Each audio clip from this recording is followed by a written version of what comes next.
L'IRM est constitué d'un tunnel avec à l'intérieur un puissant aimant. C'est pourquoi il faut absolument éviter d'apporter des objets métalliques dans cette pièce. Il risquerait d'être attiré par cet aimant qui a une attraction 30 000 fois supérieure à celle de la Terre. Contrairement au scanner, l'IRM n'utilise pas de rayons X et n'est donc pas irradiant. Il s'agit en fait d'un champ électromagnétique à l'intérieur duquel sont émises des ondes radio.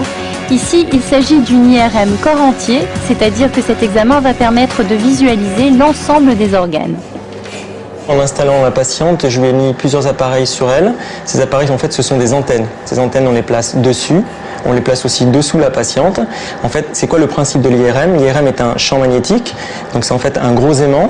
La patiente rentre à l'intérieur de cet aimant. Ensuite, on envoie des ondes qui vont traverser le corps, les différents organes, comme les tumeurs, les articulations. Et on récupère ces ondes grâce à ces mêmes antennes. Et ces antennes nous permettront d'obtenir un signal et donc notre image. Ne respirez pas, madame.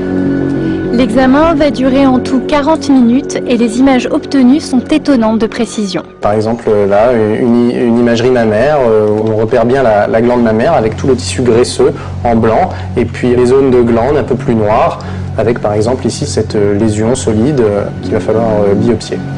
Un autre exemple, c'est l'imagerie cardiaque où on arrive à avoir des imageries dynamiques où on voit le cœur battre. Une application toute récente est l'observation en 3D des différents tissus de l'organisme. Grâce à cette image, on peut désormais visualiser un corps en entier ou comme ici, l'état des fibres musculaires.